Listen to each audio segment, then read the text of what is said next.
Bismillahirrahmanirrahim. Assalamualaikum warahmatullahi wabarakatuh. Alhamdulillah, wassalatu wassalamu ala asyrafil anbiya wal mursalin wa ala alihi wa ashabihi ajma'in, amma ba'd. Ikhwatal iman, jamaah salat subuh yang dimuliakan Allah Subhanahu wa taala, tentang kedamaian.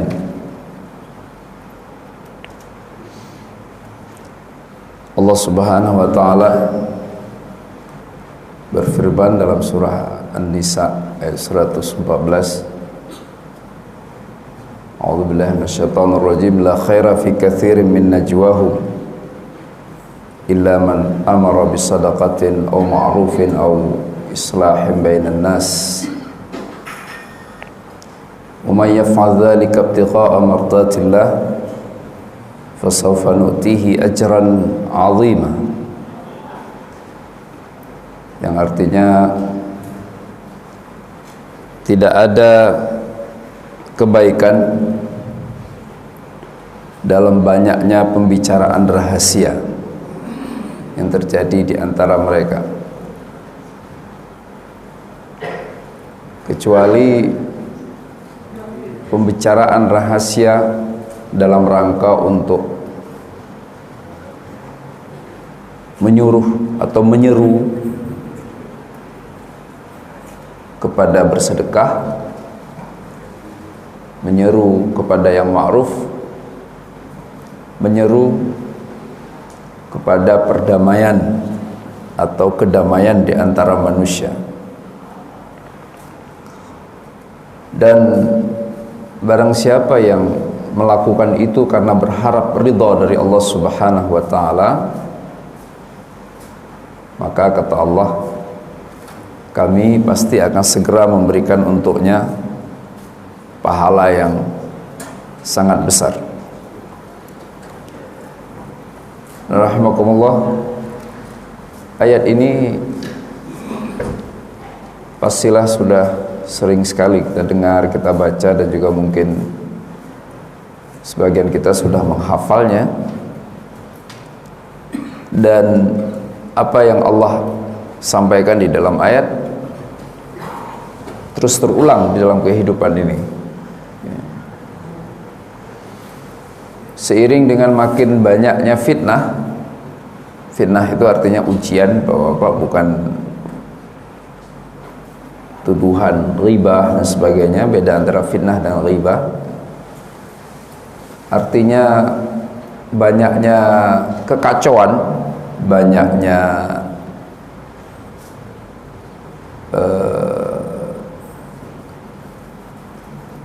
keruntuhan nilai. Yang baik menjadi buruk, yang buruk menjadi baik, yang baik dikira buruk, yang buruk dikira baik. Itu namanya fitnah.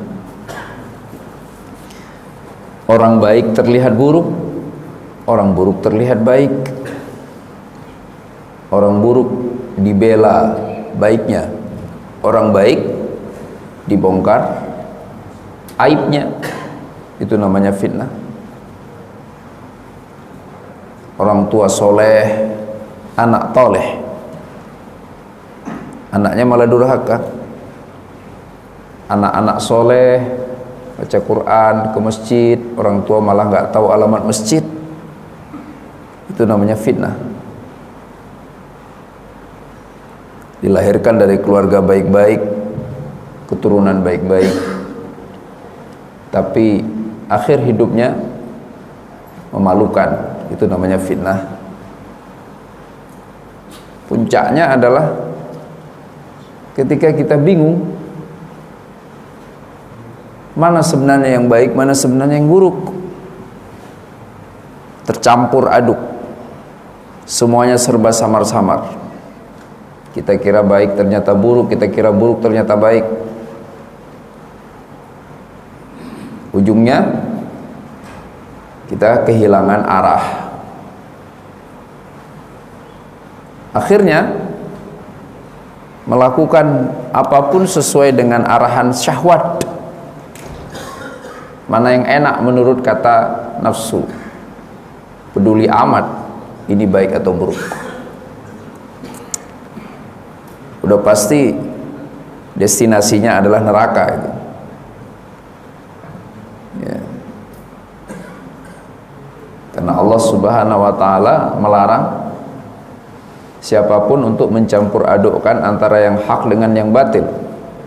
Wala talbisul haqqa bil batil fataktumul haqqa wa antum ta'lamun. Tapi kan masalahnya kita enggak melihat kebenaran sebagai kebenaran. Hari ini kebenaran terlihat sebagai kesalahan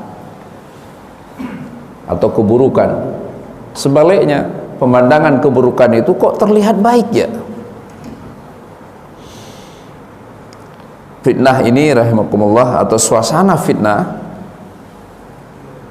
tidak berawal tahun ini atau tahun lalu atau 10 tahun lalu atau abad yang lalu, tapi sudah sejak manusia pertama diciptakan, Nabiullah Adam alaihissalam, terus terulang dalam estafet kehidupan manusia. Fitnah bukan? Turunnya Nabi Adam dari surga, Nabi loh itu, manusia pertama terbaik. Habil Qabil, anak Nabi bunuh-bunuhan, gak masuk akal. Belum ada anak lain kan? Itu anak manusia pertama. Bukankah harusnya mereka akur? Karena sekelilingnya belum ada orang.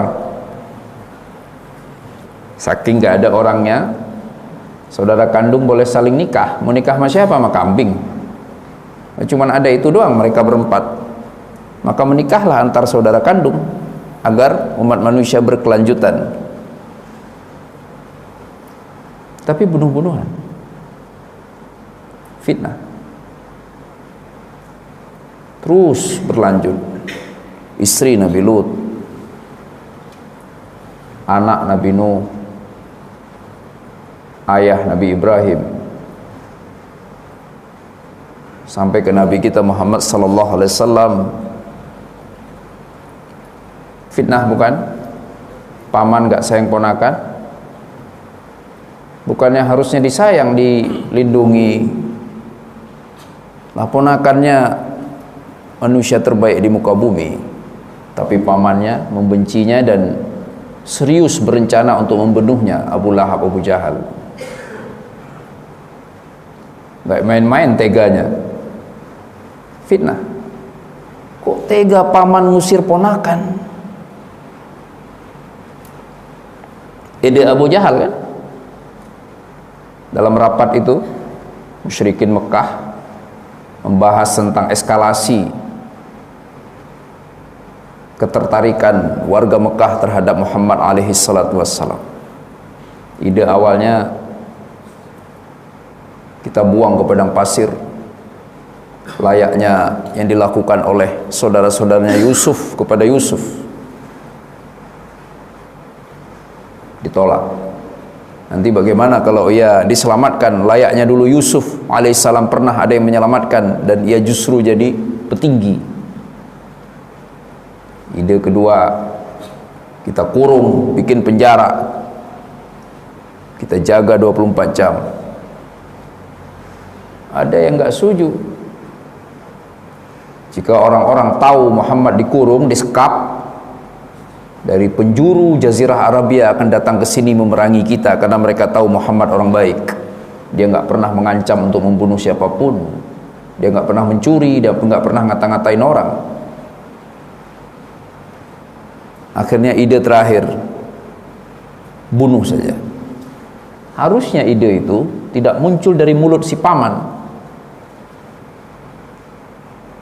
tapi paman tega-teganya mengusulkan agar dibunuh. Dan itu bukan usulan asal bunyi, diimplementasikan dengan rencana yang serius dan matang. Satu pemuda terbaik, wakil dari setiap suku, agar jika kelak Muhammad terbunuh tidak ada balas dendam. Dikepung rumah Nabi, tapi Nabi diselamatkan Allah Subhanahu wa ta'ala. Nabi dikasih tahu sama Allah. Akhirnya Nabi hijrah. Fitnah bukan? Internal kaum muslimin, Perang Uhud. Harusnya Nabi nggak perlu mengadakan rapat itu. Rencana untuk merespon berita ancaman serangan dari arah Mekah menuju Madinah. Tapi Nabi rapat, ingin dengar pendapat sahabat apa yang harus kita lakukan.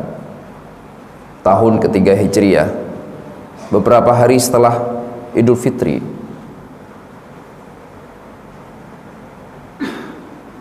Begitu rapat, awalnya Nabi mengatakan kita di rumah saja, kita tunggu. Jika benar mereka bisa sampai ke sini, kita lawan. Kita sambut mereka di kota ini, kita jadikan kota ini sebagai tempat pengepungan mereka. Nanti semua akan bergerak, ibu-ibu, anak-anak, anak muda, orang dewasa. Biarkan mereka masuk dulu ke dalam kota Madinah. Begitu kira-kira pendapat Nabi Sallallahu Alaihi Wasallam. Tapi kemudian sahabat yang lain nggak setuju. Mereka mengatakan, Muhammad, ya Rasulullah, izinkan kami untuk menunggu mereka di Jabal Uhud. Terlalu beresiko kalau mereka sampai masuk ke kota ini. Kami sudah tidak sabar ingin menegakkan kalimatullah. Bukan berarti menyerang ke Mekah, enggak. Jabal Uhud masih Madinah. Mendengar keseriusan pendapat itu, Nabi setuju. Nabi meninggalkan pendapat pribadinya. Nabi loh Bapak, bukan orang biasa, bukan kepala negara, bukan raja. Nabi mendengar pendapat sahabat-sahabat terbaiknya. Tapi apa yang terjadi? Apakah semuanya setuju? Enggak. Idealnya dalam setiap pertemuan, namanya syura, kalau sudah diputuskan, ya sudah, setuju aja. Tapi ternyata sebagian enggak. Pelopornya Abdullah bin Ubay bin Salul. Enggak ya Rasulullah, aku mengikuti pendapatmu, tidak mau mengikuti pendapat sahabat-sahabatmu itu. Seolah-olah benar, karena mendukung pendapat Nabi.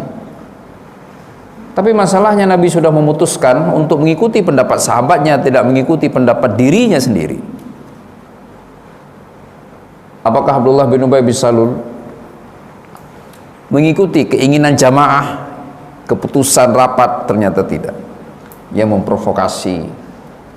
Akhirnya ratusan orang, atau bahkan ada riwayat menyebutkan sampai 1.000 lebih orang yang membatalkan, membersamai Nabi menunggu serangan dari Mekah di Jabal Uhud.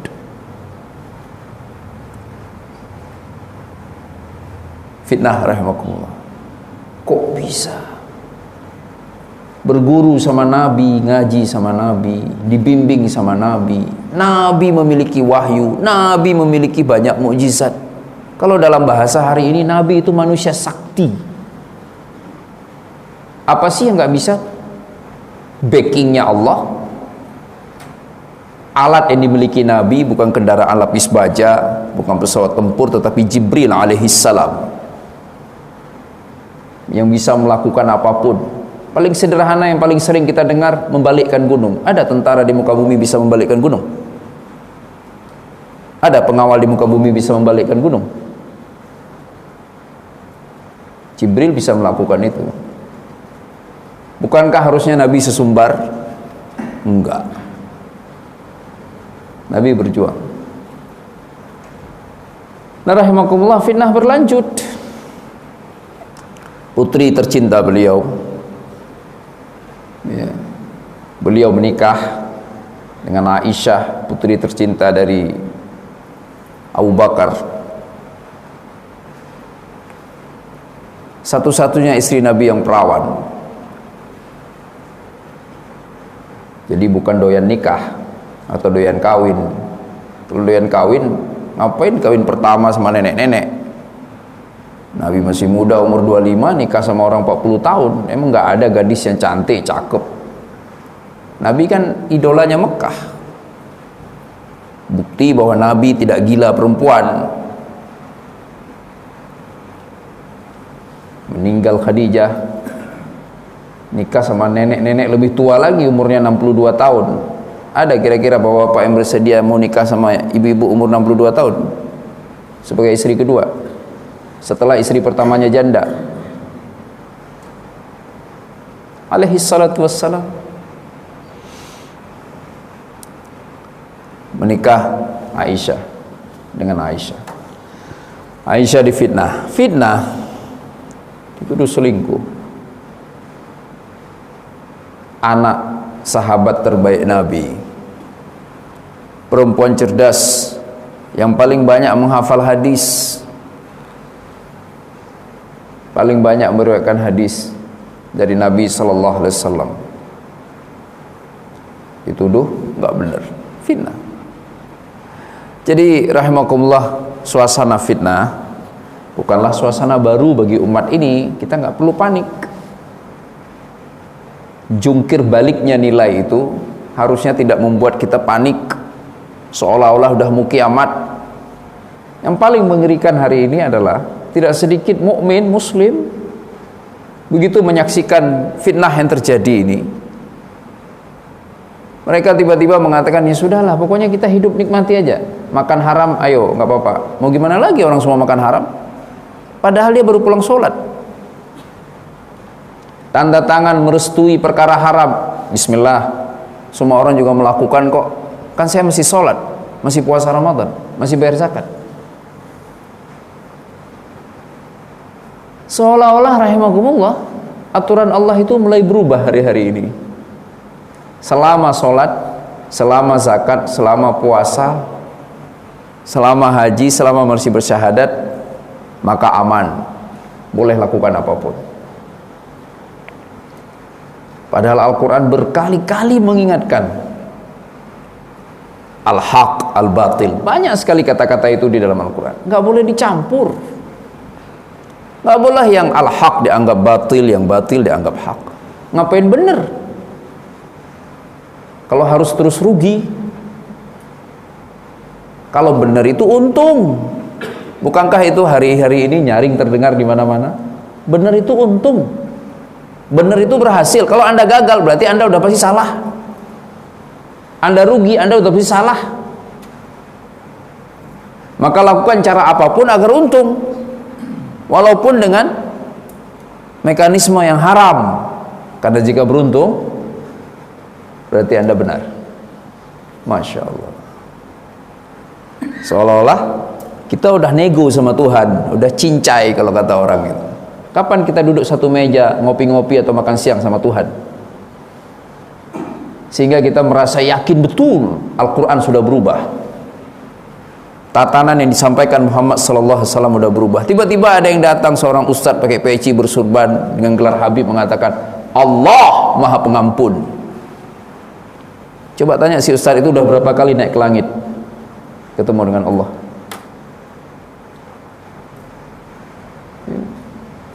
Di penghujung surah Al-Jin, bukankah Allah menegaskan tidak ada yang tahu yang gaib kecuali yang diizinkan oleh Allah. Siapa mereka yang diizinkan? Mereka rasul-rasul terpilih. Habib rasul, ustadz rasul, kiai rasul. Bukankah setelah Muhammad alaihi salatu wassalam gak ada lagi nabi dan rasul? Itu keyakinan penting kita di dalam berislam. Maka selesai harusnya tolak ukurnya Muhammad alaihi salatu wassalam. Bukan habib, bukan kiai, bukan ustadz, bukan ulama, bukan siapapun. Nabi dulu. Si habib, si ulama, si kiai itu baru benar kalau sinkron apa yang diucapkan dengan apa yang diteladankan oleh Muhammad alaihi salatu wassalam. Jika berbalik, maka ucapannya tidak bernilai. Dalam ilmu hadis yang dirumuskan sejak abad kedua Hijriyah atau penghujung abad ke-1, 14 abad yang lalu, 1400 tahun yang lalu, ulama sudah merumuskan ucapan siapapun jika tidak bersandar, berlandaskan kepada ayat Al-Quran, kepada hadis Nabi, maka ucapannya maqtu', terputus dari kebenaran, setinggi apapun derajat sosial atau ilmunya. Begitu standar yang dibuat oleh para ulama. Maka rahimakumullah, Ini mukadimahnya, kenapa kita bahas ayat ini, Bapak. Akhirnya timbullah bisik-bisik, ya kan? Kaum mungkar berbisik-bisik, ahlul haq juga berbisik-bisik. Nah, kita pengen bisik-bisik kita ini bisik-bisik yang positif, karena nggak perlu panik sama suasana fitnah. Akan terus terulang, akan terus terjadi, dan makin hari makin parah. Nabi yang ngomong kan, bukan saya. Kata Nabi, hari ini, besok ujiannya akan makin berat. Terus seperti itu sampai hari kiamat. Makanya Allah sampaikan dalam Al-Quran, la khaira fi katsirin min najwahum. Kita pasti bakal bisik-bisik. Ada ruang-ruang pribadi, ruang privat yang gak ketahuan sama orang lain. Mungkin berdua, mungkin berlima, mungkin bersepuluh, mungkin berdua-puluh. Terserah berapapun. Intinya kita gak pengen ketahuan orang omongan itu. Bisa dalam rangka memperjuangkan kebenaran, atau bisa juga dalam rangka memperjuangkan kemungkaran. Nah, kita rahimakumullah pengen aman kan, biar masuk surga, biar nggak disiksa di neraka, biar nggak dililit ular dalam kubur. Apa yang harus kita lakukan? Ikuti Allah aja. La khaira fi katsirin min najwahum. Tidak ada baiknya tuh kita ngumpet-ngumpet, kecuali jika ngumpet-ngumpet itu, sembunyi-sembunyi itu, rahasia-rahasiaan itu dalam rangka 3 hal saja, kata Allah. Amara bis sadaqatin. Ayo, ngajak sedekah. Masya Allah. Jadi Bapak, kalau kita tiba-tiba bikin grup, di invite, Pak Haji, masuk Pak Haji. Tanya dulu, ini mau ngomong apa ini? Atau masuk dulu, cek, ini omongannya apa? Oh, nggak tentang sedekah. Jadi keluar aja lah. Mohon maaf saya nggak ikut. Sedekah itu kan berbagi. Bisik-bisik, Pak Haji ngumpul-ngumpul di sini dulu, ngumpul. Ngapain? Kita urunan yuk. Kasihan saudara kita itu anaknya nggak bisa lanjut sekolah, UKT-nya mahal misalnya. Kan keren kan, rahimahullah. Nggak enak kalau dia ketahuan. Nanti kita titip via siapa kek? Datang ke masjid, ada bagian masjid yang udah mulai nggak keurus, perlu direnovasi.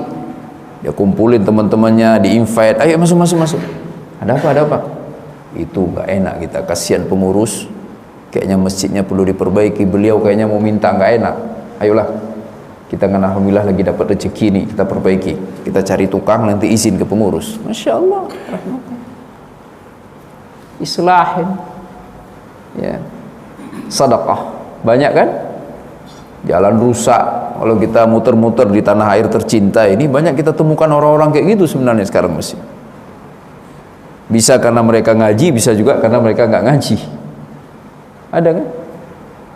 Beliau itu sederhana sekali, sangat terbatas, segala kemampuan ekonomi, fisik, badan semua terbatas. Tapi karena merasa itu jalur menuju kebunnya, Pak, dibikin musola kecil. Karena berangkat ke kebun pagi kan, jadi di sana ada sholat duhur, ada sholat asar, pulang pada asar. Sehari, 2 hari, sepekan, 2 pekan, sebulan, 2 bulan, saya bikin aja musola kecil lah. Bayangkan rahimakumullah, berkebun seadanya malah bikin musola. Biar apa? Biar sholatnya enak. Mana tahu, kata beliau, ada yang lewat bareng bisa dapat jamaah. Segitunya tuh orang. Tapi nggak ribut-ribut, nggak ada pasang spanduk, nggak ada pakai toa,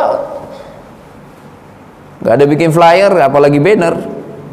Bisik-bisik aja sama temennya, sesama yang punya kebun. Bang, kita bikin yuk dikit-dikit, kita cari bambu apa. Masya Allah, amara bisadaqatin. Ini kan yang udah nggak ada hari ini kan, rahimakumullah. Omongan bisik-bisik untuk bersedekah. Kalau udah sedekah, kunceng banget. Boleh nggak? Boleh. Tapi kenapa harus ada bisik-bisiknya? Bukan harus ada bisik-bisiknya. Allah ingin ngajari kita, kalau udah bisik-bisik yang bermanfaat, sedekah manfaat. Karena nggak semua orang senang disedekahi secara terang-terangan. Ada yang malu kan nerimanya, wis diumumin. Ada saudara kita, Bapak Fulan sedang sakit, mari kita, nggak enak hati beliau lah. Itu bisik-bisik kita bantu. Masya Allah. Sehingga yang terbantu, yang dibantu sangat bersyukur, sangat berterima kasih. Ia nggak dipertontonkan sebagai pihak miskin, du'afa. Emang ada orang nggak mau digituin? Banyak, Pak. Dulu masa Covid, di beberapa tempat dibagi bantuan, termasuk dari banyak masjid. Mungkin juga di sini, saya nggak tahu persis. Di beberapa tempat yang saya tahu, yang namanya bantuan, pengurus kan berpikir harus mempertanggungjawabkannya. Di antara proses pertanggungjawaban itu difoto dong ketika diberikan. Nah, ada yang nggak setuju, ada yang nggak terima. Oh Pak, kalau difoto nggak usah deh, kan orang masih punya hati, malu. Rahimakumullah, kasih aja, identifikasi aja, bener nggak du'afa, bener nggak dia pihak bener. Bisi-bisi jadinya kan, nggak diumumkan. Tiba-tiba ada yang ngusulin, ya udah kita pasang pengumumannya, jangan tulis namanya, alamat aja. Sama aja lah, ketahuan juga alamat rumahnya, gimana sih. Rahimakumullah. Bayangkan kalau bantuan kita, sedekah kita nggak ketahuan sama orang-orang, yang tahu cuma yang nerima aja. Yang nerima bahagia nggak Pak? Banget, bahagia banget. Ini udahlah ngasihnya sedikit, publikasinya viral. Soheh, itu yang kayak sekarang banyak di, walaupun bagaimanapun ya kita bersyukur sih, baik kan? Sekarang Pak dikasih rupiah itu berapa lebar sih? Lah yang ngasih itu divideoin, diviralkan. Dia dapat berapa rupiah dari YouTube? Berlipat-lipat kan? Follower, like, view, dan sebagainya. Itu kan fulus itu. Ya. Sementara orang yang diberikan, Masya Allah, duitnya itu paling bertahan berapa lama? Seminggu. Tapi namanya terpanjang, terpampang, terpajang, bahkan dalam tanda kutip terabadikan di YouTube itu berapa lama sebagai orang miskin penerima bantuan. Sampai YouTube tutup kan Pak? Benar gak? Nah, duit itu emang dikasih untuk sepanjang hayat? Enggak dong. Tapi walau bagaimanapun ya bersyukurlah, tetap ada yang mau berbagi kan. Ya kalau orangnya nggak masalah ya oke lah. Man amara bi sadaqatin. Berarti kan perlu hati kan tersembunyi, ini batin. Lihat saudara kita yang butuh, bisik-bisik aja, itu kayaknya beliau kok saya lihat kayak agak beda sekarang, wajahnya kurang tersenyum sejak meninggal istrinya. Nah, kita carikan istri buat beliau. Nah, kan boleh kan Bapak? Ya. Beliau agak murung sejak kehilangan anaknya. Kita ajak beliau ngopi yuk, ngajak ngopi. Banyak yang bisa kita lakukan, itu bisik-bisik yang berpahala. Rahimakumullah. Yang kedua, bisik-bisik au ma'rufin, dalam perkara yang ma'ruf. Apa itu ma'ruf? Ma yastahsinuhu asy-syar'u, yang dianggap baik oleh agama. Nggak mesti ada teks langsung, baik dari Quran maupun hadis. Kan banyak dalam kehidupan ini kebaikan-kebaikan baru yang detailnya, rincinya, persisnya belum pernah disebutkan baik dalam ayat maupun dalam hadis. Rahimakumullah. Ya. Maka lakukan saja, nggak apa-apa. Ya. Misal apa yang belum disebutkan dalam ayat dan hadis? Data disimpan baik-baik, data jangan lupa dibersihkan dari virus, misalnya, itu kan nggak ada dalam ayat dalam hadis, tapi itu baik sekali itu. Ma'ruf, bisik-bisik. Rahimakumullah. Ya. Banyak sekali perkara yang ma'ruf. Apa yang bisa kita lakukan? Olahraga, ya. Boleh kan? Rahimakumullah. Bapak-bapak yang mungkin sudah pernah tugas ngelihat ada temannya kok kurang sehat terus ya, kita ajak beliau jalan pagi misalnya. Ma'ruf itu. Tapi bisik-bisik yang kenceng banget, Pak Haji, ini Pak Haji lemes banget, ayo kita olahraga. Ya langsung meninggal beliau. Rahimakumullah. Ya, bisik-bisik aja. Rahimakumullah. Di banyak sekali ma'ruf di sekeliling kita, rahimakumullah. Gak usah kenceng-kenceng, bisik-bisik. Pak Dek, kalau udah pagi matiin aja lampunya, sayang boros. Kan bisik-bisik lebih enak kan daripada kita kenceng banget, kamu nih ya udah siang lampu nggak dimatiin, bisik-bisik aja ya. Itu menyenangkan. Yang ma'ruf bisik-bisik.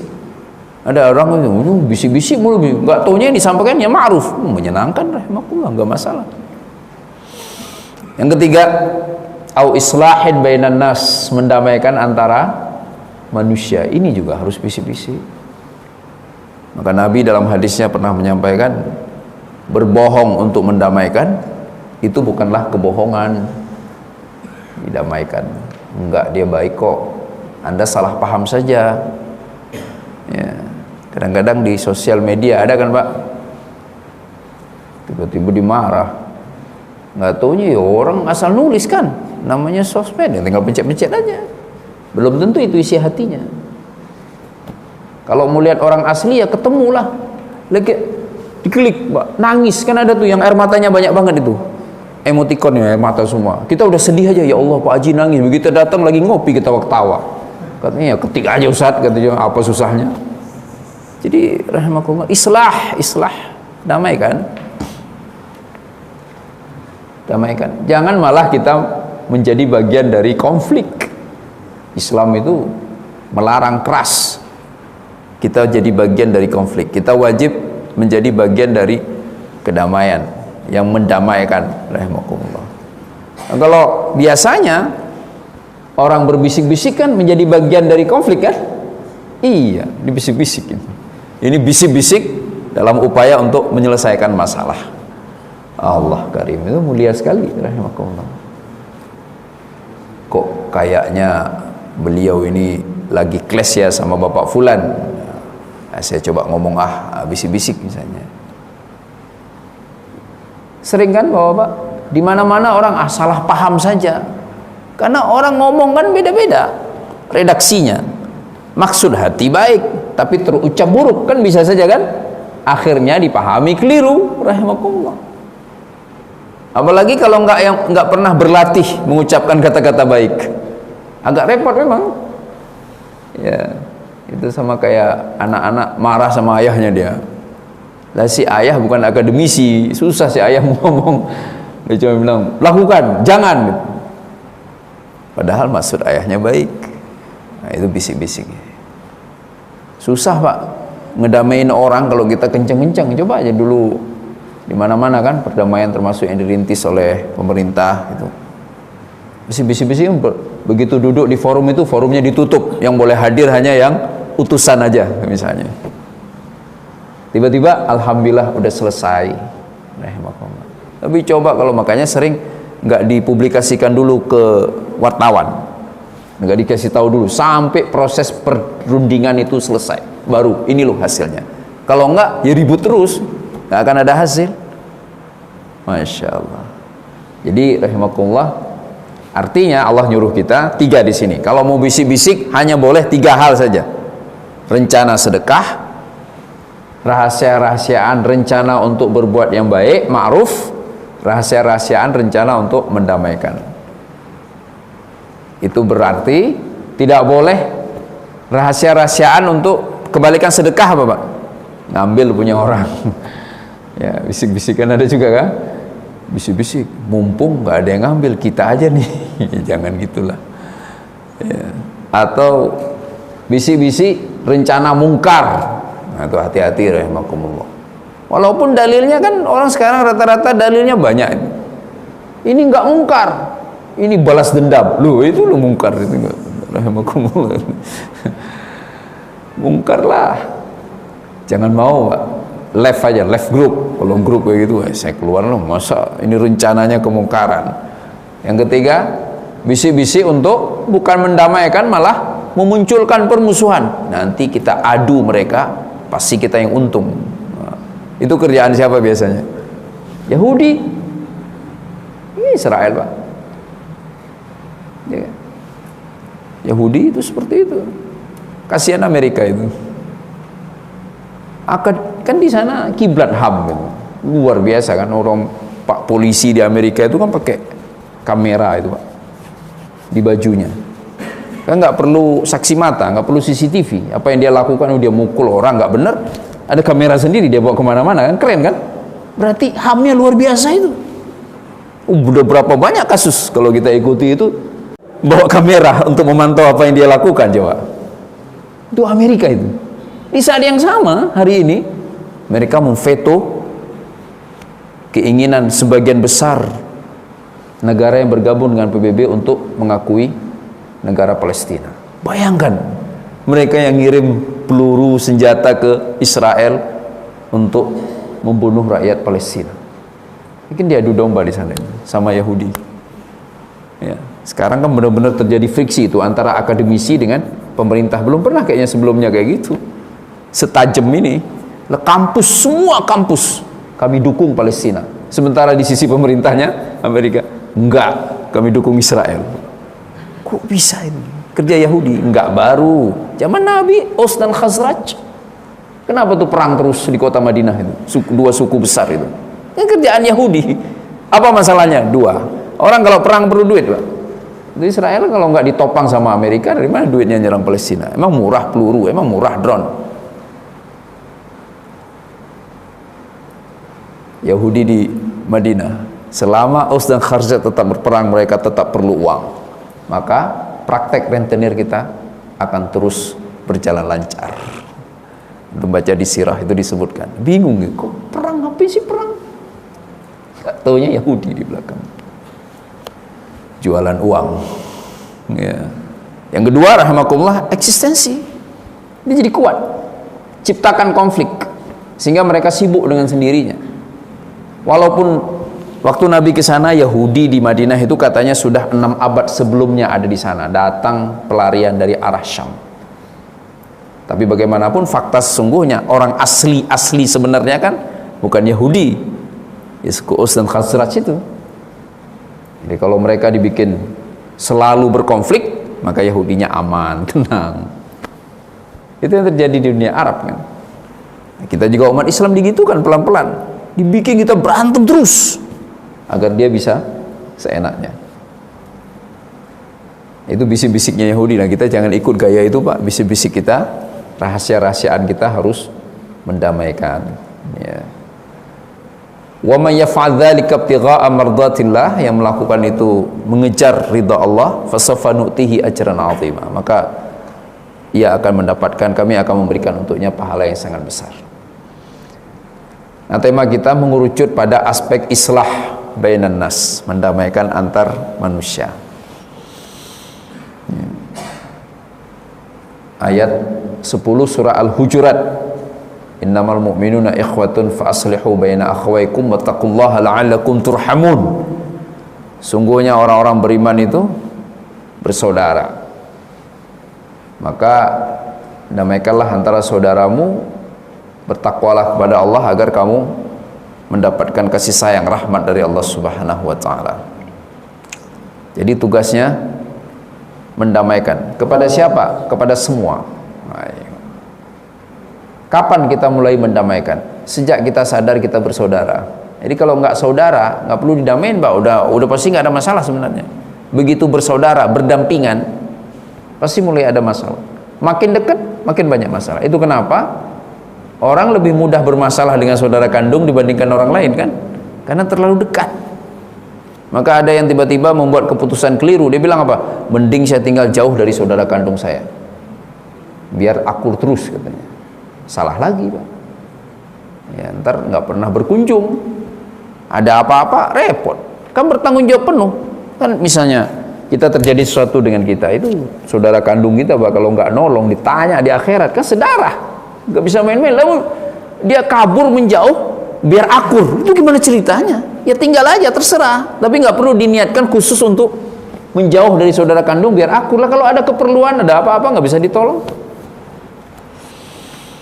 Fa aslihu baina akhawaykum. Begitu bersaudara, sadarilah kita harus segera ngambil peran sebagai pendamai. Ayo. Jadi nggak ada konflik kan? Saudara nih, abang, adik, ya udah, saya harus damaikan langsung. Berarti kita nggak mungkin berkonflik, karena peran kita adalah mendamaikan. Kita nggak mungkin menjadi aktor konflik.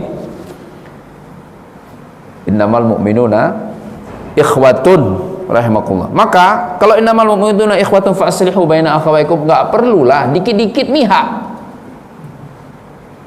Ada kan yang begitu kan? Iya. Tiba-tiba rapat, tuh dia bilang, "Iya ini kita aja ya. Itu yang kelompok itu beda." Loh, ini ngapain sih? Soheh rahimakumullah. Enggak enak kita hidup begitu, Pak. Mukmin kan? Mukmin, dia mukmin enggak? Mukmin. Saya, mukmin, saudara saya itu. Kalaupun mau dibahas, mau dibuat klasifikasi, basisnya jangan permusuhan, jangan kebencian, tapi basisnya kompetensi misalnya. Oh, beliau bidangnya enggak ini, ya itu enggak apa kan? Iya. Tapi kalau basisnya, saya kelompok itu beda, saya enggak suka pokoknya. Ya enggak bisa rahimakumullah. Kan ada kan? Dibuatlah orang dengan klasifikasi kebencian, nggak bisa dijelaskan, harusnya keilmuan aja. Oh, mereka ilmunya terlalu tinggi, nanti kita undang dalam forum beda ya, kan boleh begitu kan. Oh, mereka spesialisasinya bidang ini, nanti kita undang ya, sekarang yang spesialisasinya ini misalnya. Kemudian rahimakumullah, yang terakhir,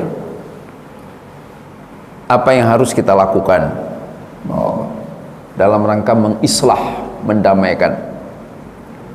Karena kan kalau yang tadi itu sebelum terjadi, kita harus ambil peran langsung dari awal nih, berikut bersaudara, keluarga, anak istri, kan kita yang damai nih. Jangan suami mentang-mentang suami mihak istri atau mihak anak, ke saudara kandung juga begitu. Jangan buru-buru mihak. Nah sekarang kadang-kadang kan nggak bisa diduga, nggak bisa direncanakan, nggak bisa dilarang, nggak bisa dihentikan. Tiba-tiba aja udah terjadi perpecahan, permusuhan. Maka apa yang harus kita lakukan? Kita rujuk ayat 1 surah Al-Anfal. Selesai perang Badar. Mungkin bapak-bapak sudah pernah dengar itu kan? Ya. Terbagi 3 kelompok setidaknya sahabat Nabi. Satu kelompok yang bela Nabi, sekitar 10-an orang, jaga Nabi maksudnya, pengawal khusus Nabi dalam perang itu. Satu kelompok lagi terus ngejar musuh musyrikin Mekah, perang. Satu kelompok lagi ngumpulin harta benda yang ditinggal musuh. Jadi ada 3 kelompok. Selesai perang, semua merasa berhak atas harta-harta yang ditinggalkan oleh musuh, oleh musyrikin Mekah. Yang ngawal Nabi bilangnya, kalau kami nggak ngawal Nabi terus gimana? Kami yang paling berhak. Yang mereka terus berduel, terus perang, mengatakanlah kalau kami nggak perang, maka musuh nggak akan kalah dan mereka nggak akan ninggalin apa-apa. Yang mereka ngumpulin, mereka bilang kalau kami nggak ngumpulkan, pasti nggak akan ada yang bisa dibagikan, nggak ada yang bisa kita nikmati ghanimah itu. Masing-masing merasa berhak, ketiga-tiganya. Jadi mereka pengen semuanya itu untuk kelompoknya. Jadi terjadi kan, mereka kan generasi terbaik rahimakumullah. Veteran perang Badar itu terkenal kelasnya di kalangan sahabat, apalagi di kita. Hebat sekali mereka. Perang pada saat Islam masih lemah dan menang. Nah, turun ayat pertama surah Al-Anfal, yasalunaka 'anil anfal qulillah war rasul. Mereka bertanya bagaimana dengan harta benda yang ditinggalkan oleh musuh ini. Allah menyampaikan kepada Rasulullah, sampaikan kepada sahabatmu, itu milik Allah, milik Rasul. Artinya Allah dan Rasulnya lah yang berhak untuk menentukan bagian-bagiannya. Nah, kemudian Allah sampaikan tahapannya, bagaimana agar kita terhindar dari konflik, dan bagaimana agar jika konflik ini sudah terjadi, kita menyelesaikannya. Ini sudah mulai kan? Sudah mulai ada keretakan, masing-masing merasa berhak. Fattaqullah, bertakwalah kepada Allah, takut Allah. Nah, itu nomor satunya. Jadi bagus Pak nasihat ini, cuma memang kita jarang ngucapin ini kan, Bang. bertakwa bang, takut sama Allah bang. Jangan. Nggak apa-apa Dinda, Kanda sudah biasa ini proyek Kanda ini. Dinda nggak paham, Dinda kan baru bergabung. Nah, kita sebagai Dinda ucapkan aja Pak, Kanda bertakwa Kanda, jangan. Kita pengen masuk surga. Dinda sayang sama Kanda. Biasanya begitu kan? Pakai bahasa Kanda Dinda biasanya kan? Iya, cuma si Dinda nggak pernah menasihati Kandanya untuk bertakwa. Malah dia ngomong, Kanda jangan lupa Dinda ya. Wih, malah gitu dia ngomongnya. Ittaqillah kalau bahasa Arabnya. Boleh Pak, keren itu. Kita ketemu istri di rumah, ya kan? Sesolehah-solehahnya istri kita Pak, pasti masih perlu dinasihati lah. Bu, takut Bu sama Allah. Itu bagus Pak nasihat itu. Jangan malah suruh takut sama kita, malah oh aki-aki apanya ditakuti. Nanti dia ngomong gitu repot lagi kita kan. Ya. Bu, takut sama anak kita juga boleh Pak. Nah, takut Allah nak, takut Allah nak, bertakwa nak. Keren Bapak. Orang kalau dinasihati begitu biasanya dia nggak marah, paling dia bilang, wih mimpi apa ini semalam? Kok jadi soleh Anda katanya? Nah, paling gitu doang kan. Nah, tapi kan nggak ada interest pribadi dalam nasihat takut Allah kan? Iya. Takut Allah, takut Allah. Ini nggak usah.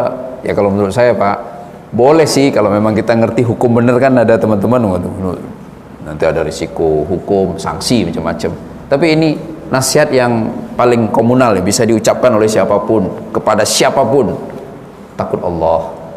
Atau kalau nggak enak banget, ngucapin ke diri kita aja, saya nggak ikut dia, saya takut Allah saya. Kata Allah ini nggak boleh. Ya, Anda terserah Anda lah. Tapi saya takut. Nah, minimal banget seperti itu rahimakumullah. Fattaqullah. Ya kan orang berantem tuh, berkonflik. Nah, kita datang ngasih tahu takut sama Allah.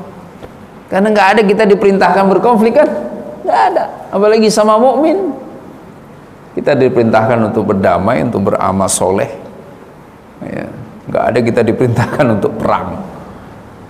Takut Allah, takut Allah. Ya. Masih ingat hadis itu kan? Pembunuh dan yang dibunuh sama-sama ke neraka, benar nggak? Sahih kan hadisnya kan? Yang ngebunuh kita kira yang ngebunuh aja, lah yang dibunuh kok kena? Lah dia kalau seandainya nggak terbunuh dia juga pengen ngebunuh sebenarnya. Sama-sama ke neraka. Bayangkan. Fattaqullah nomor 1. Nomor 2, wa aslihu dzata bainikum, berperanlah. Jadi enggak cuma rasa takut yang perlu diingatkan, tapi bergeraklah, lakukan sesuatu. Damaikan itu kan ada proses mempertemukan pikiran misalnya, menemukan titik temu ya, agar enggak selalu berkutat pada titik pisah ya. Oh sama. Mudah kan menemukan titik temu asal kita mau berpikir jernih itu. Kalau kita mukmin banyak sekali titik temunya.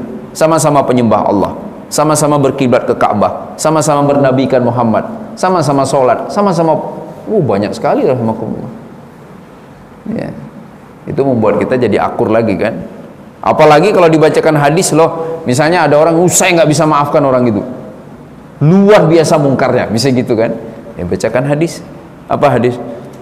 Yang dicerita sama Nabi SAW di hari akhirat, ada orang udah di neraka, udah nggak punya apa-apa. Kata Nabi terus nego sama Allah. Nabi bisa minta sama Allah, ya Rabb selamatkanlah umatku, selamat. Akhirnya apa kata Allah ke malaikat? Cek di neraka ada nggak orang yang masih memiliki sebesar biji zarrah iman, setitik iman, secercah iman. Keluarkan dia dari api neraka. Nah itu yang saudara kita yang kita kira udah dosanya banyak banget itu, bagaimana kalau dia ternyata ada secercah iman yang bisa menyelamatkan dia kelak di akhirat kan? Ya, jadi kalau kita lihat dia nggak benar, ya nasihati aja, nggak usah dijadiin musuh kan? Ya, jadi nasihati. Yang ketiga rahimakumullah, ati'ullah wa rasulah. Yang ketiga taatlah kepada Allah. Taatlah kepada Allah, kembalilah kepada perintah Allah Subhanahu wa ta'ala. Itu cara mendamaikan yang terbaik ya. Yang ketiga. Yang keempat, taatlah kepada Rasul, jadilah teladan ya. Coba Rasulullah Sallallahu Alaihi Wasallam pernah Pak Nabi menjadi pemicu konflik? Nggak pernah. Bahkan ada ulama membahas itu, kenapa sih zaman Nabi sendiri agak sulit, atau bahkan ada yang mengatakan memang nggak pernah terjadi ada orang munafik yang dihukum sama Nabi. Semisal yang paling parah itu kan Abdullah bin Ubay bin Salul itu. Masih ingat Bapak sejarahnya kan? Waktu di sahabat ngomong, Rasulullah ini hukuman mati Rasulullah, biarkan aku yang melaksanakan hukumannya untuk yang bersangkutan. Kan udah terang-terangan itu Pak, perang sama Yahudi di kota Madinah, umat Islam. Lah orang itu Islam tapi pihak Yahudi dalam perang itu, dia berpikir pasti menang Yahudinya, nggak taunya kalah.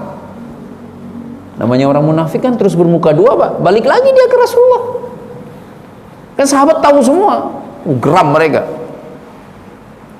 Yang datang siapa? Anaknya sendiri, anaknya Abdullah bin Ubay bin Salul, namanya Abdullah juga. Rasulullah, aku dengar banyak sahabat ingin melaksanakan hukuman mati atas ayahku karena ayahku munafik. Apa kata si anak? Rasulullah, aku anak yang paling berbakti kepada orang tua, aku sayang sekali dengan ayahku. Jika memang engkau memutuskan ayahku harus dihukum mati, biarlah aku yang mengeksekusinya. Itu kata si anak. Karena kalau enggak, kalau sampai ayahku dieksekusi orang lain, aku akan dendam selama-lamanya. Jadi biar aku saja Rasulullah, perintahkan aku ya Rasulullah, aku anaknya. Masya Allah. Apa kata Nabi? Gak usah. Jangan. Loh kok jangan? Aku nggak mau orang-orang mengatakan Muhammad membunuh sahabatnya sendiri. Masya Allah. Coba lihat Pak, aku tidak mau orang-orang mengatakan Muhammad membunuh sahabatnya. Itu kata Nabi SAW. Itu kurang ancur apa tuh orang, rahimakumullah. Terang-terangan perang sama Nabi, dia Islam, dia sahabat Nabi, malah berada di pihak musuh, terang-terangan. Dia kompori musuh. Dia bilang apa ke musuh-musuh, ke orang Yahudi? Ini pendatang-pendatang ini habisi aja, mereka nggak kuat gitu. Terang-terangan Pak. Terus Nabi bilang lagi ke sahabatnya, selama Abdullah bin Ubay bin Salul masih kembali lagi ke kita, masih bersama kita, bergabung bersama kita, biarkan dia bersama kita. Hanya ada nasihat terakhir yang dibisikkan oleh Nabi, apa itu? Tapi awasi gerak-geriknya. Nah, itu aja. Rahimakumullah. Waspadai tingkah lakunya. Itu saja. Tapi nggak dia apa-apain. Ya. Nah ini kita yang sedih sekarang ini. Baru pernah beda pendapat sedikit, sekarang udah bikin pulau baru, suruh pindah aja mereka, jangan lagi tinggal di Indonesia. Itu gimana ceritanya itu? Rahimakumullah. Sama-sama mukmin, sama-sama ngaji, sama-sama sholat, sama-sama bersedekah. Ya kan? Rahimakumullah. Maka kita harus lebih banyak lagi baca tentang Nabi kita, rahimakumullah. Siapapun yang kita kenal, teman-teman kita itu, saudara-saudara kita, kerabat kita, siapapun Pak, kenapa kadang-kadang jadi aneh sekali, benci sebenci-bencinya sama orang beriman? Jangan-jangan nggak pernah lagi membaca keteladanan Rasulullah Sallallahu Alaihi Wasallam. Harus kita dekat sama Nabi. Makanya yang keempat dalam ayat ini, kalau mau menyelesaikan konflik, ikuti Nabi Muhammad Sallallahu Alaihi Wasallam. In kuntum mu'minin, jika memang kamu beriman. Jadi kalau memang kita orang beriman, ada masalah, pengen masalah itu selesai, pengen konflik itu selesai, cepat reda, lakukan 4 hal itu. Pertama, ingatkan takut kepada Allah Subhanahu wa taala. Yang kedua, rahimakumullah, berperanlah untuk mendamaikan, lakukan sesuatu. Ya. Kemudian yang ketiga, nurutlah sama Allah Subhanahu wa taala. Cek lagi, jangan-jangan kita melanggar. Yang keempat, ikuti keteladanan Rasulullah SAW dalam menyelesaikan masalah. Demikian Bapak kajian kita pada hari ini. Terakhir, ada sebuah hadis Rasulullah ngomong ke sahabatnya Abu Ayyub Al-Ansari. Saya lupa lagi, udah terang padahal di luar itu ya. Oh, lihat kiri kanan kayak masih gelap. Abu Ayyub Al-Ansari, ala adulluk ala sadaqatin khairun min humurin ni'am. Maukah engkau aku kabari tentang sedekah yang lebih baik daripada onta merah, daripada nikmat yang paling besar. Sedekah yang paling baik daripada onta yang paling besar. Apa kata Nabi SAW? Tuslih bainan nas idza fasadu. Damaikanlah antara manusia ketika mereka berbuat kerusakan. Perbaiki. Itu sedekahnya besar, Pak. Berperan dalam kedamaian. Kemudian yang kedua, tuqarrib bainahum idza taba'adu, dan dekatkan ketika mereka menjauh. Kan ada kan? Ini ada 2 pintu kan masjid ini. Ada Pak Haji itu rumahnya di situ, muter dia. Karena kalau saya masuk dari sini ketemu sama si fulan, nggak mau saya. Masya Allah segitunya. Nah itu dekatkan Pak, nanti sama DKM kunci aja pintu itu Pak, nggak bisa masuk pintu ini. Akhirnya dia masuk dari situ, ya kan dekat lagi kan. Nah, ada lagi mau sholat jamaah, dia lihat dulu. Oh si fulan sebelah kiri, dia ke sono Pak kanan. Padahal masuk dari sini, berdiri aja di situ kan. Kadang-kadang ada yang seperti itu, perlu kita dekatkan lagi. Nah kalau itu kita lakukan, pahalanya gede Pak, melampaui pahala sedekah humurun ni'am. Humurun ni'am itu harta benda paling bernilai zaman dulu. Ya, jadi kita nggak, kadang-kadang sedekah banyak-banyak selalu kan nggak mungkin. Maka berdamaikanlah, berperanlah rahimakumullah, damaikan dan dekatkan yang sudah mulai menjauh. Ya, atau boleh juga Pak, nah ini bagus juga nih, sebagian orang tuh suka apa? Ngadain makan-makan. Nah tiba-tiba dia telepon, dia tahu nih ini orang nih udah lama nggak tegur sapa nih, dia undang, bang nanti saya undang makan-makan, dia undang juga ini, kaget, ternyata ada sahabat musuh saya kata di sini. Duduk, masya Allah, mau apa lagi kan, ngobrol akhirnya sampai beres rahimakumullah. Mudah-mudahan kita tambah akur rahimakumullah, hati kita disatukan dalam cinta kepada Allah Subhanahu wa taala. Demikian yang bisa disampaikan, mohon maaf jika ada kesalahan. Ya. Tanya jawab dulu. Ya, ada yang mau bertanya?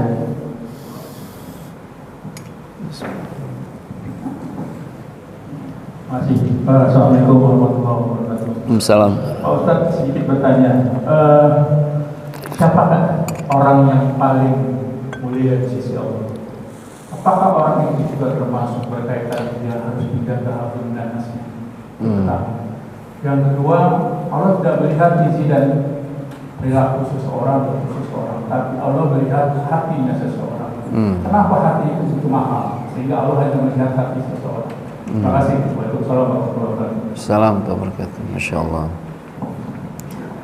Siapa yang terbaik? Apakah dilihat? Apakah bisa jadi tolak ukur? Iya, bapak-bapak. Jadi orang baik sama Allah bisa dilihat dari apakah ia sudah baik kepada sesama manusia. Sebaliknya juga iya. Orang baik dengan sesama manusia bisa dilihat dari apakah dia sudah baik sama Allah. Jadi itu satu paket lah bapak-bapak. Ya. Baik sekali sholat semuanya, tapi sama orang belum baik, berarti sholatnya masih masalah gitu. Tapi jangan ninggalin sholatnya, iya kan? Ini yang terjadi di luar kan gitu Pak. Itu orang soleh banget ya, ibadah luar biasa, sama orang nggak baik, rugi aja ibadah. Nggak rugi, ibadahnya nggak rugi. Kalau dia buruk ibadahnya, maka dia akan dapat 2 keburukan, buruk hubungan sama Allah, buruk hubungan sama manusia kan. Sekarang hubungan sama Allahnya katakanlah udah baik, kok sama manusia belum, berarti tinggal berjuang lagi aja kan, begitu kan rahimakumullah. Sama kayak anak kita, masa mentang-mentang nilainya jelek kita bilang udah gak usah sekolah lagi, ya enggak lah, belajar lagi, begitu rahimakumullah. Ini tapi sekarang banyak yang begitu tuh, masjid mulu, ngaji mulu, umroh tiap tahun, akhlak hancur kan, udah gak usah ngaji, gak usah. Oh enggak, jangan, justru diakselerasi lagi ibadahnya biar nanti mudah-mudahan sama orang juga jadi baik. Begitu pula sebaliknya bapak-bapak, baik banget, ada kan kita kenal orang-orang itu masya Allah ngomong pelan gak kayak saya ini, halus, lembut, suka nyapa, suka senyum, tapi dia nggak tahu masjid di mana, padahal tinggalnya depan masjid. Itu masya Allah Pak ya. Kayak nggak dengar azan gitu, kita nggak ngerti juga, padahal beliau baik banget, suka bantu orang, memaafkan, nggak dendam. Tapi masya Allah kita nggak lihat beliau ibadah lah.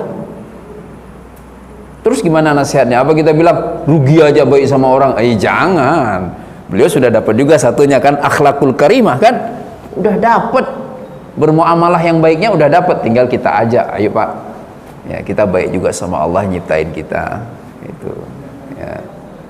Kenapa Ji? Oh titip aja. Oh ya, kita ajak terus Pak ya. Ya.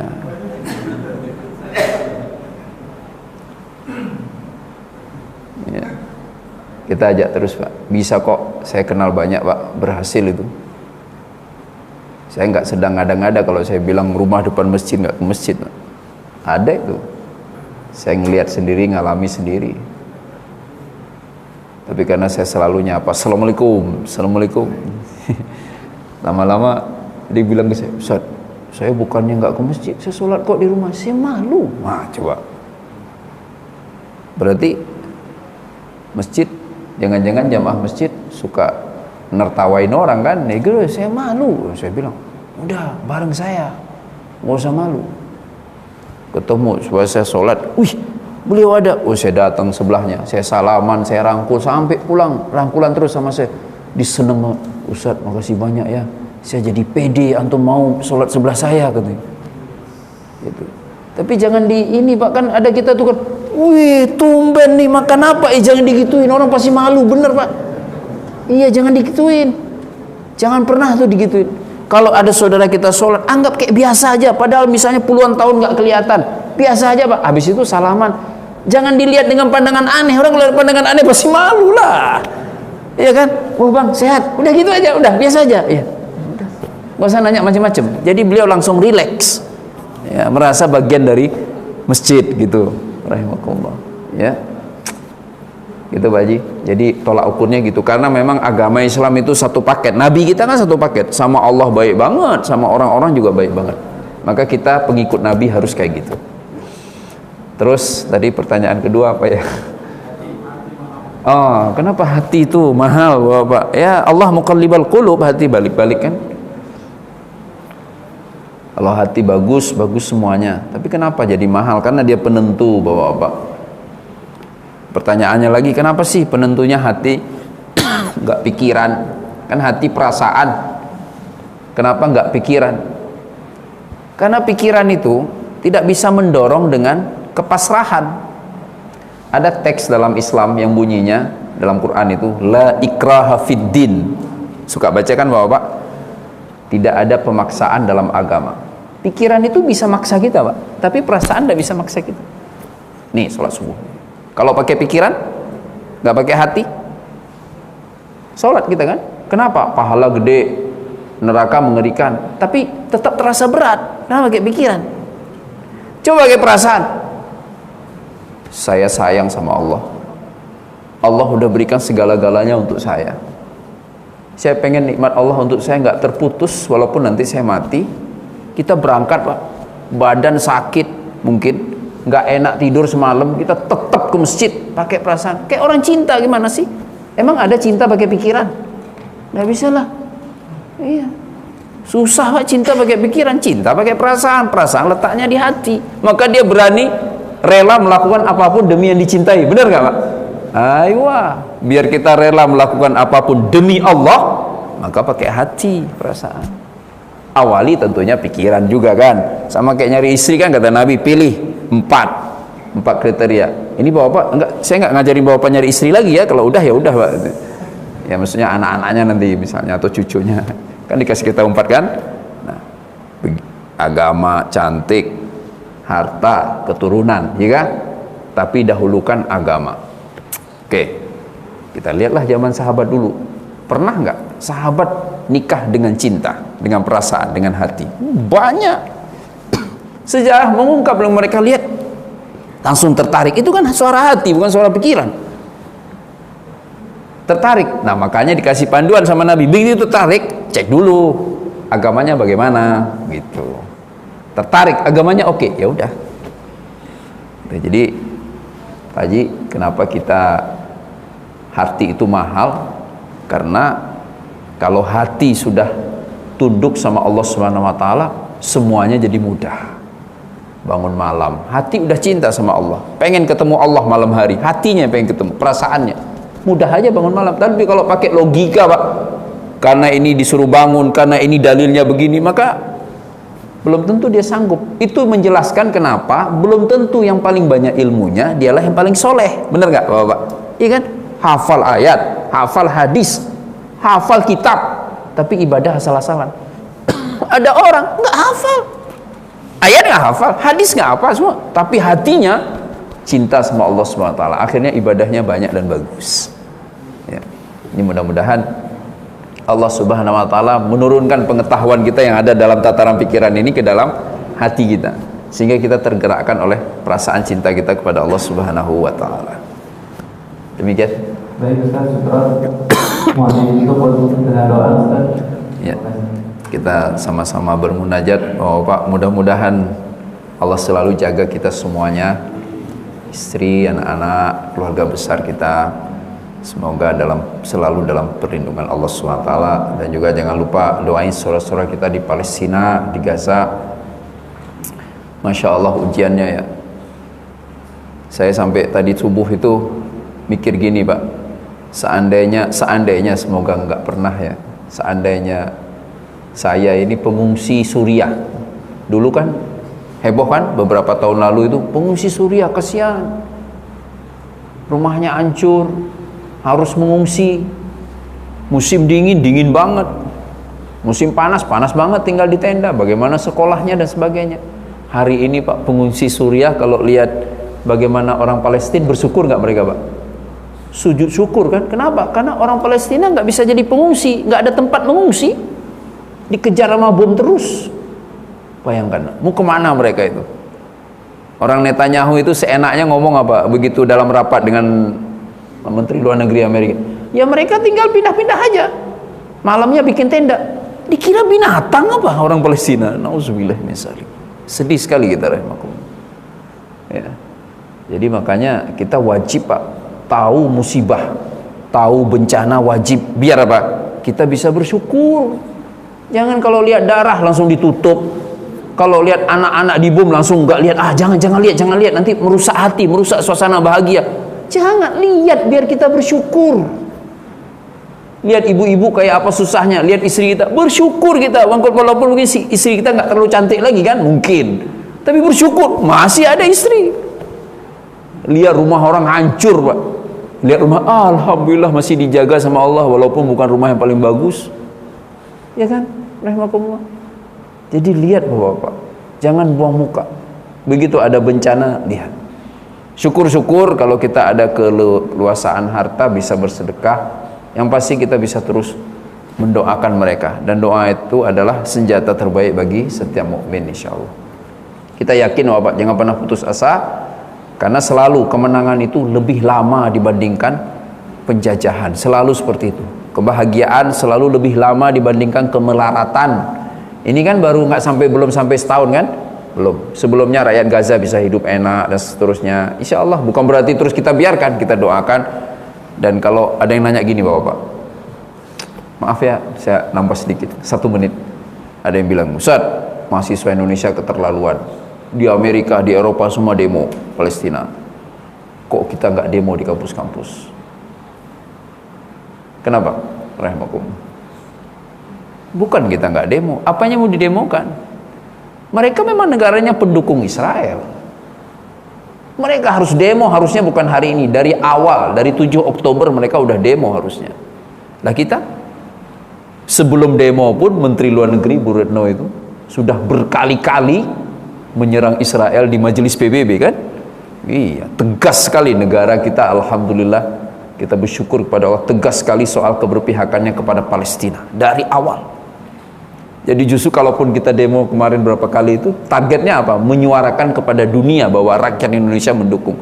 Tapi kita sinkron, dan itu nikmat yang Allah berikan. Nah mereka enggak kan? Mereka justru negaranya malah menjadi supplier senjata untuk membunuh rakyat Palestina. Mereka harus demo habis-habisan biar pemerintahnya menghentikan bantuan kepada Israel itu. Ya, jadi bukannya mahasiswa kita duduk-duduk aja, enggak Pak. Udah berkali-kali gitu. Dan kita sudah suarakan itu. Rahimakumullah, dan alhamdulillah sudah disambut oleh negara dengan sebaik-baiknya. Kita awali doa kita dengan istighfar 3 kali. Astaghfirullahaladzim, astaghfirullahaladzim, astaghfirullahaladzim. Al-Fatihah. A'udzubillahi minasyaitonirrajim. Bismillahirrahmanirrahim. Alhamdulillahirabbil alamin. Arrahmanirrahim. Maliki yaumiddin. Iyyaka na'budu wa iyyaka nasta'in. Ihdinas siratal mustaqim. Siratal ladzina an'amta 'alaihim ghairil maghdubi 'alaihim waladdallin. A'udzubillahi minasyaitonirrajim. Bismillahirrahmanirrahim. Alhamdulillahirabbil alamin, hamdan yuafi ni'amahu yukafi'u mazidah. Ya Rabbana lakal hamdu kama yanbaghi li jalali wajhikal karim wa 'azimi sultanik. Allahumma shalli wa sallim ala Muhammadin wa ala alihi wa ashabihi ajma'in wa man tabi'ahum bi ihsan ila yaumiddin. اللهم اغفر لنا ولإخواننا الذين سبقونا بالإيمان ولا تجعل في قلوبنا غلا للذين آمنوا ربنا إنك رؤوف رحيم اللهم ربنا اغفر لنا ولوالدينا وارحمهما كما ربيانا صغارا اللهم انصر الإسلام وعز المسلمين اللهم إنا نسألك المعافاة في الدنيا والآخرة اللهم إنا نسألك الهدى والتقى والعفاف والغنى اللهم أعنا على ذكرك وشكرك وحسن عبادتك ربنا آتنا في الدنيا حسنة وصلى الله على محمد وعلى آله وصحبه وسلم وآخر دعوانا أن الحمد لله رب العالمين.